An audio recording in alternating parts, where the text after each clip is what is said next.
जी अस्सलाम वालेकुम class ninth class. आज हमने एक्सरसाइज 1.2 का क्वेश्चन नंबर 2 के प्रीवियस पार्ट को आज हम कंप्लीट सॉल्व करेंगे। यानी हमने आज क्वेश्चन नंबर 2 के कंप्लीट पूरा इसके सॉल्व कर लेंगे पार्ट्स को। आइए बढ़ते हैं अपने पार्ट नंबर 6 की जानिब। पार्ट नंबर 6 में हमारे पास एक पूरी डिनोमिनेटर वाली फ्रैक्शन फॉर्म हमें गिव है ना। अब हम इसको सॉल्व करते हैं। इसको मैंने नोट कर ली है अपने कॉपी के ऊपर, रजिस्टर के ऊपर। अब इसको सॉल्व करने की कोशिश करते हैं कि सबसे पहले क्या करेंगे। आपको मैंने बताया था प्रीवियस लेक्चर में, जब भी आपको बड़ी वैल्यू नज़र आए तो आपने चुपचाप बड़ी वैल्यूज़ का एलसीएम ले लेना है। अब मुझे 16 नज़र आ रहा है, 20 नज़र आ रहा है, 4 नज़र आ रहा है, 8 नज़र आ रहा है, तो आपने इन सब का बारी बारी एलसीएम ले लेना है। यहाँ पर मैं सबसे पहले 16 का एलसीएम ले रहा हूँ। 2 के टेबल में 16 आता है जी। 2 8 ज़ार 16, आगे 2 4 ज़ार 8, 2 2 ज़ार 4 और आगे 2 1 ज़ार 2। ये हो गया हमारा 16 का एलसीएम। अब हम लेते हैं 20 का एलसीएम। 20 भी आपको पता है कि 2 10 ज़ार 20, 2 5 ज़ार 10 और 5 1 ज़ार 5। ये भी हो गया हमारे पास। अब आगे बढ़ते हैं। 4 का एलसीएम ले लेते हैं। 4 है, 2 2 ज़ार 4, 2 1 ज़ार 2। ये भी हमारे पास एलसीएम हो गया। अब रह गया हमारे पास 8 का एलसीएम ले लेते हैं। 8 यहाँ पर लिखा, 2 4 ज़ार 8, 2 2 ज़ार 4, 2 1 ज़ार 2। ये भी हमारे पास एलसीएम कंप्लीट हमने 16 का, 20 का, 4 का और 8 का एलसीएम ले लिया है। अब हम आगे क्या करेंगे। अब जहाँ जहाँ ये वैल्यूज़ लिखी थी, अब वहाँ वहाँ हमने जो अभी एलसीएम वाली वैल्यूज़ निकाली है, अब हम वो पुट करेंगे। अब यहाँ पर ब्रैकेट के अंदर 16 था, तो 16 की जगह हम क्या लिखेंगे, ये 1 टाइम 2 टाइम 3 4, यानी 2 की पावर आप लिखेंगे 4। मैंने यहाँ पे 2 की पावर 4 लिख दी। और बाहर भी इनकी वैल्यू लिखी हुई है, पावर लिखी हुई है ब्रैकेट की x+1, वैसे की वैसे। मैंने क्या किया, सिंपल जो बड़ी वैल्यूज़ था उनका एलसीएम ले लिया। एलसीएम लेने के बाद जो उनका आंसर आया है, अब मैंने उसकी जगह वो आंसर लिख दिया। आगे प्लस 20 की जगह क्या आया था, 2 की पावर 2 और 5 की पावर 1, यानी 5 की पावर 1 मल्टीप्लाई 2 की पावर 2 लिख सकते हैं ना। हमने 20 की जगह ये लिख सकते हैं। क्यों लिख सकते हैं सर, तो अभी मैंने यहाँ पर इसका एलसीएम लिया और आपको कंप्लीट सॉल्व करके अभी बताया आपको कि हमने इसके आंसर को यहाँ पे लिखना है ताकि इसको हम सिंप्लीफाई कर सकें। अब आगे 4 की जगह भी सिंपल 2 की पावर 2 लिखेंगे और इसकी होल की पावर जो लिखी हुई है 2x, वो बाहर आ जाएगी। अब डिनोमिनेटर को भी सॉल्व कर लेते हैं। अब डिनोमिनेटर में क्या है, 2 की पावर x-3 मल्टीप्लाई, अब 8 है, 8 का भी हमने एलसीएम लिया, 2 की पावर 3 आती है, तो मैं यहाँ पे 8 की जगह 2 की पावर 3 लिख देता हूँ और इसकी होल की पावर मेरे पास बन जाएगी x+2। ओके, ये हमारे पास x+2 बन जाएगी। अब हमने क्या करना है, अब आपको जहाँ जहाँ ब्रैकेट के अंदर वैल्यू की पावर नज़र आ रही है और ब्रैकेट के बाहर उसकी होल की पावर नज़र आ रही हो, तो आपने सिंपल इनकी पावर्स को आपस में मल्टीप्लाई करवा देना है। अब इसको मल्टीप्लाई करवा के देखते हैं। 2 की पावर 4 है और बाहर भी जब पावर लगी हो, ब्रैकेट को मैं ओपन करता हूँ, तो ये आपस में मल्टीप्लाई हो जाएंगे, यानी 4 multiply by x is 4x। आगे 4 1 ज़ा 4, प्लस का साइन वैसे का वैसे। आगे प्लस है 5 की पावर 1, ये वैसे की वैसे। आगे 2 की पावर 2 है, ये भी वैसे। अब ये इसे देखें, ये भी आपस में मल्टीप्लाई हो रहा है। ब्रैकेट है, ब्रैकेट जब ओपन करोगे तो यहाँ पर 2 है और बाहर भी 2 है, यानी 2 की पावर आपके पास 4x बन जाएगी। अब आगे बढ़ते हैं। डिनोमिनेटर में क्या वैल्यू बचेगी हमारे पास, क्या बनेगी उसकी वैल्यू, यहाँ पर 2 की पावर x-3 है, वैसे की वैसे मल्टीप्लाई। अब ये देखें, यहाँ पर भी पावर है ब्रैकेट के अंदर, जब ब्रैकेट ओपन होगी तो इसकी अंदर की पावर बाहर की पावर के साथ मल्टीप्लाई हो जाएगी, तो क्या बन जाएगा, 2 की पावर 3x प्लस 3 2 ज़ार 6। कैसे, 3 को मल्टीप्लाई किया x के साथ और 3 को मैंने मल्टीप्लाई कर दिया 2 के साथ, तो मेरे पास ये यहाँ तक हमारी स्टेटमेंट होगी। यहाँ अब बढ़ते हैं आगे। आगे इसको सॉल्व करते हैं। इक्वल का साइन लगाएंगे, 2 की पावर 4x प्लस 4, आगे प्लस 5 की पावर 1। अब ये बात आपने समझनी। अभी जहाँ पर भी ये देखें, अगर आपके पास वेरिएबल सेम दिखाई दे रहे हों तो उनकी पावर को आप हमेशा प्लस कर देते हैं। ओके, अब मुझे ये दोनों टू सेम नज़र आ रहे थे, तो आप इनको सिंपल एक दफ़ा लिखेंगे और इनकी पावर को आप प्लस कर देंगे। All have good. अब आगे बढ़ते हैं। डिनोमिनेटर में 2 की पावर x-3 वैसे की वैसे रहेगी और आगे मल्टीप्लाई, और यहाँ पर 2 की पावर जो हमारे पास लिखा हुआ है 3x प्लस 6 वैसे की वैसे रहेगी। अब आप कहेंगे सर जी अब यहाँ पर भी तो डिनोमिनेटर सेम है तो आप इन्हें भी प्लस करें, तो आगे हम स्टेप पे वही करने लगे हैं। अब हम आगे बढ़ते हैं अपने स्टेप की जानिब। 2 की पावर 4x प्लस 4 आगे प्लस 5 की पावर 1 मल्टीप्लाई 2 की पावर 4x प्लस 2 और डिनोमिनेटर में हमने ये पूरी कंप्लीट वैल्यू लिखेंगे। दोनों वेरिएबल सेम थे तो आप एक दफ़ा लिख देंगे 2 को और इनकी पावर्स को आप प्लस कर देंगे, यानी प्लस 3x प्लस 6। ओके, ये x है। अब आगे बढ़ते हैं हम। 2 की पावर 4x प्लस 4 आगे प्लस 5 की पावर 1 मल्टीप्लाई 2 की पावर 4x प्लस 2 और डिनोमिनेटर में हमारे पास क्या वैल्यू बन जाएगी? डिनोमिनेटर में 2 की पावर 4x प्लस 3 कैसे बनी? एक्स वाली वैल्यू हमेशा एक्स वाली के साथ ही प्लस माइनस होती है और रियल नंबर्स हमेशा रियल नंबर्स के साथ ही प्लस माइनस होते हैं। तो आप जब प्लस 3x प्लस 1 करोगे तो 4x बन जाएगा, माइनस 3 और प्लस 6 करोगे तो आपके पास प्लस 3 बन जाएगा। अब हम क्या करेंगे? सिंपल, अब हमने इन पूरी वैल्यू में से कॉमन लेना है। कॉमन किस तरह से लेंगे? यहाँ पर आपके सामने लेके दिखाता हूँ। कॉमन हमने क्या लेना है? आप ये देखें 2 की पावर 4x प्लस 2 है और यहाँ पे 2 की पावर 4x प्लस 2 और यहाँ पर 4 है। अब आपने हमेशा क्या करते हैं कि एक वैल्यू अगर सेम हो दूसरी वैल्यू के साथ उसको कॉमन लिया जाता है। अब यहाँ पे 4 है और यहाँ पे 2 है तो मुझे कॉमन लेने के लिए पहले इसको अरेंज करना पड़ेगा। कैसे अरेंज करेंगे? 2 की पावर 4x प्लस 2 को आप अलहदा लिख लेंगे और इसको अलहदा करके 2 की पावर 2 आप अलहदा लिख सकते हैं। आगे प्लस 5 की पावर 1 मल्टीप्लाई 2 की पावर 4x प्लस 2। ठीक है, आगे डिनोमिनेटर में भी सेम इसी तरह से आप करेंगे। 2 की पावर 4x प्लस 2 मल्टीप्लाई 2 की पावर 1। यहाँ तक आई होप आपको समझ लग गई। अब हम बढ़ते हैं नेक्स्ट स्टेप की जानिब।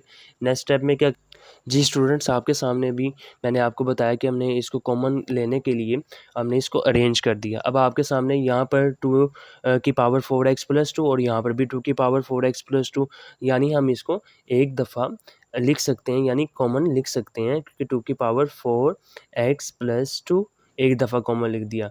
और बाकी यहाँ पर आपके पास पीछे क्या बच गया? पीछे हमारे पास यहाँ पर बच गया 2 की पावर 2 प्लस 5 की पावर 1। ओके, और डिनोमिनेटर में हमारे पास भी वही वैल्यू कॉमन आ गई 2 की पावर 4x प्लस 2 और डिनोमिनेटर में हमारे पास क्या बाकी बच गया? 2। वैसे ही सिंपल, और आगे इसको सॉल्व करेंगे ये वैल्यू इस वैल्यू के साथ कैंसिल हो जाएगी और पीछे क्या बच जाएगा? यहाँ पर आपके पास 2 की पावर 2 प्लस 5 की पावर 1 और डिवाइड में 2 आ जाएगा। अब इसको आगे सॉल्व करते हैं। 2 की पावर 2 इज़ आप 4, 2 की पावर 2 इज़ 4 प्लस 5 की पावर 1 इज़ 5 और डिनोमिनेटर में 2 बच जाएगा। 5 प्लस 4 इज़ 9 और 9 divided by 2 is final answer. यानी हमने क्या किया था, जब भी इस तरह की कोई फॉर्म आपके पास इस तरह की कोई स्टेटमेंट आपको गिवन हो तो आपने सबसे पहले बड़ी वैल्यूज़ के एलसीएम ले लेने हैं और जो एलसीएम के आंसर आएंगे मैंने यहाँ पर आपको लेना सिखा दिया एलसीएम, और आपने आगे उस जगह पर आपने एलसीएम के आंसर लिख देने हैं और बाद में उसकी आपने कॉमन फैक्टर बनाकर उसको सॉल्व कर लेना है। आई होप आपको क्वेश्चन नंबर 2 के पार्ट नंबर 6 की समझ लग चुकी है। अब हम बढ़ते हैं अपने पार्ट नंबर 7 की जानिब। जी स्टूडेंट्स, आपके सामने पार्ट नंबर 7 मैंने राइट कर लिया है। अब इसको सॉल्व करते हैं। यहाँ पर भी वही हमने बात को दोबारा दोहराना है। क्या बड़ी वैल्यू जहाँ पर भी आपको नज़र आए आपने चुपचाप उसका एलसीएम ले लेना है बड़ी वैल्यूज़ का। अब मुझे यहाँ पर सबसे पहले बड़ी वैल्यू क्या नज़र आ रही है? 64। 64 का आप एलसीएम ले सकते हो 4 के साथ, यानी 4 1 ज़ा 4, 2 पर कैरी 2 6 ज़ा 24, आगे 4 4 ज़ा 16 और आगे 4 1 ज़ा 4। ये हमारे पास आ गया 64 का एलसीएम, और आगे हम 9 का भी एलसीएम ले लेते हैं। 9 का आपको पता है कि 3 के टेबल में 9 चले जाता है। 3 1 ज़ा 3, 3 2 ज़ा 6, 3 3 ज़ा 9 एंड 3 1 ज़ा 3। अब आपके पास आ गया 3 की पावर 2 और यहाँ पर 4 की पावर 3, यानी हमने 64 की जगह आप लिख सकते हैं 4 की पावर 3 और उसकी होल की पावर -2/3। आगे डिवाइड का साइन है और आगे 9 की जगह भी आप लिख सकते हो 3 की पावर 2 और उसकी होल की पावर -3/2। अब हम आगे बढ़ते हैं। यहाँ पर आपके पास एक सिंपल अब पावर्स बन चुकी हैं, यानी ब्रैकेट के अंदर भी पावर है और उसकी होल की भी पावर है। तो आप चुपचाप इन पावर्स को आपस में मल्टीप्लाई करेंगे, यानी 4 की पावर 3 मल्टीप्लाई -2/3 डिवाइड का साइन। आगे सेम एज इट इज इसी तरह से 3 की पावर 2 मल्टीप्लाई -3/2। अब आप ये देख रहे हैं यहाँ पर 3 था और न्यूमिनेटर में और डिनोमिनेटर में सेम थे, तो ये कैंसिल। यहाँ पर भी 2 सेम था, ये भी कैंसिल। पीछे क्या बच गया, 4 की पावर -2 डिवाइड का साइन और 3 की पावर -3। अब आपने करना क्या है, सिंपल इस डिवाइड के साइन को चेंज कर देना है। सिंपल डिवाइड ही करना है ना। यहाँ पर हमने क्या करना है, 4 की पावर 2 लिख देंगे, सॉरी -2, और डिवाइड है, सिंपल डिवाइड कर दें 3 की पावर -3 के साथ। ओके, अब आगे क्या करें, सिंपल अब इनको रेसिप्रोकल कर दें। क्यों करेंगे, क्योंकि ये नेगेटिव पावर्स को हमने पॉजिटिव पावर में चेंज करना है। तो इसको करने के लिए एक ईजी तरीका है, आपने इनकी जगह चेंज कर दी। ऊपर वाली वैल्यू को नीचे ले आएँ और नीचे वाली वैल्यू को आप हमें ऊपर ले जाएँ। अब यहाँ पर मेरे पास 3 की पावर 3 बच जाएगी ऊपर, और यहाँ पर 4 की पावर 2 आ जाएगी। अब इसकी अगर पावर्स ली जाएँ, यानी 3 की पावर 3 लें, तो हमारे पास आंसर आता है 27, और 4 की पावर अगर आप कैलकुलेटर के ऊपर लें तो उसका आंसर आएगा 16। ये इज़ हमारे पास क्वेश्चन नंबर 2 का पार्ट नंबर 7 का आंसर आ चुका है। हमने क्या किया था, सबसे पहले हमने बड़ी वैल्यूज़ का एलसीएम लिया था। जो एलसीएम का आंसर आया वहाँ पर आपने बड़ी वैल्यू की जगह उसकी एलसीएम के आंसर को लिखा। बाद में हमने ब्रैकेट को ओपन करके पावर्स को पावर के साथ मल्टीप्लाई करवा दिया, जो सेम थे उसको कैंसिल कर दिया और जो नहीं सेम थे वो इसकी पावर बन गई। अब डिवाइड का साइन था, ये दोनों वैल्यूज़ आपस में डिवाइड हो रही थी, और हमने क्या किया, इस माइनस के पावर के साइन को ख़त्म करने के लिए हमने उनको रेसिप्रोकल कर दिया। ऊपर वाली वैल्यू नीचे ले गए, नीचे वाली वैल्यू ऊपर आ गई, और उनके इसके बाद इनकी पावर्स ले ली और हमने आंसर निकाल लिया। अब हम बढ़ते हैं अपने पार्ट नंबर 8 की जानिब। जी स्टूडेंट्स, आपके सामने पार्ट नंबर 8 राइट हुआ नज़र आ रहा है। अब इसको हम सॉल्व करते हैं। इसके अंदर भी वही मेथड आपने यूज़ करना है। कौन सा मेथड, आपने बड़ी वैल्यूज़ का एलसीएम ले लेना है। मुझे यहाँ पर कौन सी बड़ी वैल्यू नज़र आ रही है, 9 ना, तो यहाँ पर मैं 9 का एलसीएम ले लेता हूँ। 3 3 ज़ा 9, 3 1 ज़ा 3, ये मेरे पास 9 का एलसीएम आ गया। और किसी का भी हमने इस क्वेश्चन के अंदर एलसीएम नहीं लेना। अब मुझे जहाँ जहाँ 9 नज़र आएगा मैं वहाँ वहाँ 3 की पावर 2 पुट करता जाऊँगा। अब मुझे 9 यहाँ पर नज़र आ गया, अब मैं इसकी जगह 3 की पावर 2 पुट कर देता हूँ, और उसकी होल की पावर भी थी ना n+1, तो मैं उसको ब्रैकेट के बाहर होल की पावर लिख लेता हूँ। अब इसको आगे सॉल्व करते हैं। यहाँ पे नीचे 3 की पावर n-1 मल्टीप्लाई फिर 9 नज़र आ गई, यानी 3 की पावर 2 और इसकी होल की पावर n+1। आगे अब इसको सॉल्व करते हैं। आगे क्या होगा, सेम पावर्स हमेशा अगर ब्रैकेट के अंदर वैल्यू की पावर हो और इसकी होल की भी पावर हो ब्रैकेट के बाहर, तो आपने सिंपल इनकी पावर्स को पावर के साथ मल्टीप्लाई कर देना है। यहाँ पे 3n वैसे का वैसे ही रहेगा। यहाँ पे 2 था, 2 multiply by n is 2n, फिर 2 को मल्टीप्लाई कर देना 1 के साथ भी, तो 2, यानी 3 की पावर 2n+2, और डिनोमिनेटर में क्या आएगा, 3 की पावर n-1 मल्टीप्लाई 3 की पावर 2n+2। कैसे, यहाँ पे सच माइनस था, यहाँ पर माइनस हमने लगाना है, यहाँ पर -2 आ जाएगा। ओके, यहाँ पे हमने क्या किया, 2 को मल्टीप्लाई कर दिया n के साथ भी और 2 को मल्टीप्लाई कर दिया 1 के साथ भी, तो हमने यहाँ तक हमने सॉल्व कर दिया। आगे बढ़ते हैं। यहाँ पर क्या किया, सिंपल आपके सामने पावर वेरिएबल सेम है, यानी 3 यहाँ पर भी है, 3 यहाँ पर भी है, तो आपने इस 3 को कॉमन ले लें, यानी आपने एक दफ़ा लिखना है इसे। उसके बाद आपने इनकी पावर्स को आपस में प्लस कर देना है। यहाँ पर क्या किया, दोनों 3 सेम थे, यानी एक दफ़ा लिख लिया, तो इसकी पावर क्या होंगी, इनको आपने प्लस कर देना है, प्लस हो जाएंगी इनकी पावर्स। और आगे यहाँ पर भी डिनोमिनेटर में वेरिएबल सेम है, तो सिंपल आप एक दफ़ा लिखो और इनकी पावर्स को आप प्लस कर दो। ओके, अब इनको प्लस करने से ही अब इसका आंसर निकालते हैं हम। जैसे कि यहाँ पे 3 की पावर n+2n थी, यानी 3n+2 बन जाएगी, और डिनोमिनेटर में क्या है, पॉजिटिव n और पॉजिटिव 2n, यानी 3 की पावर 3n, और आगे -1 और -3 इज़ -3 बन जाएगा हमारे पास। अब इसको आगे हम सॉल्व करते हैं। जी स्टूडेंट्स, अगला स्टेप हमारा है, हमने क्या किया, सिंपल अब 3 की पावर 3n को मैंने अलहदा लिख दिया, यानी पॉजिटिव सिंपल पावर प्लस देना यानी मल्टीप्लाई का साइन, और आगे 3 की पावर 2 अलहदा। डिनोमिनेटर में इसको इसी तरह से करेंगे, यानी 3 की पावर 3n हम सेपरेट कर सकते हैं और यहाँ पर 3 की पावर -3 अलहदा बनेगी। मैंने ये क्यों किया? मैंने इनको कटिंग करने के लिए किया। यहाँ पे 3 की पावर 3n सेम, यहाँ पर भी सेम, तो ये आपस में कैंसिल। पीछे का बच जाएगा 3 की पावर 2 और डिनोमिनेटर में 3 की पावर -3। अब आप ये देखें, अब यहाँ पर क्या हो रहा है, सिंपल आप पता चल गया होगा कि यहाँ पर भी वेरिएबल सेम है, तो आपने क्या करना है, इनकी पावर्स को आप प्लस कर देंगे। यानी यहाँ पे करके दिखाता हूँ, दोनों वेरिएबल सेम थे तो मैं एक दफ़ा लिख दूंगा और उनकी पावर को प्लस कर दूंगा।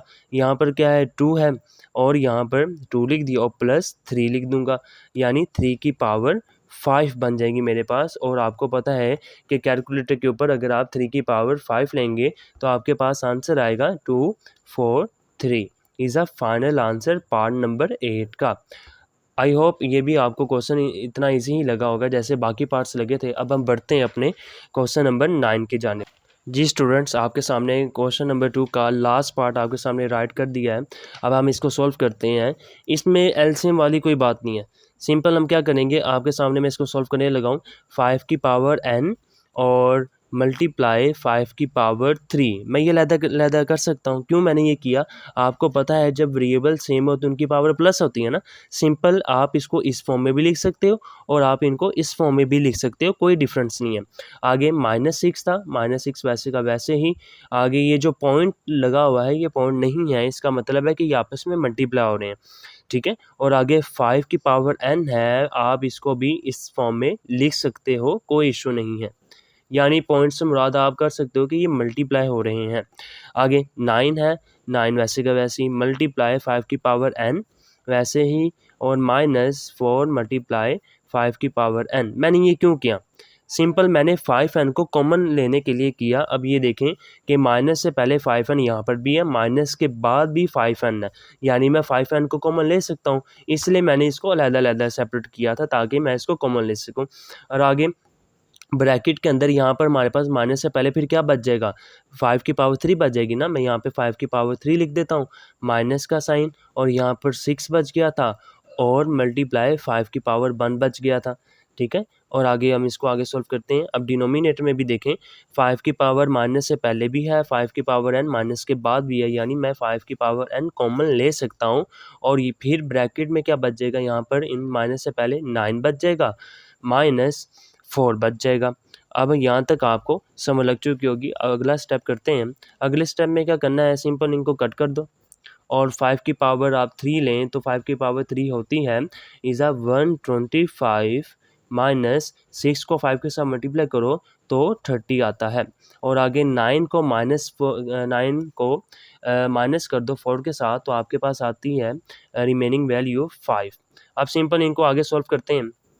125 माइनस 30 इज़ आ 95 और डिनोमिनेटर में आपके पास 5 है, ये सिंपल कट होती है। 5 1 ज़ा 5 और 5 19 ज़ा 95 और ये हमारे पास इसका फाइनल आंसर आ चुका है, ठीक है। पार्ट नंबर 2 का क्वेश्चन नंबर 2 का part number 9 is a last part इस वीडियो लेक्चर का। जिसने इसको नोट करना है वो नोट कर सकता है। अब अगली वीडियो का इंतज़ार कीजिएगा, तब तक के लिए अल्लाह हाफिज़।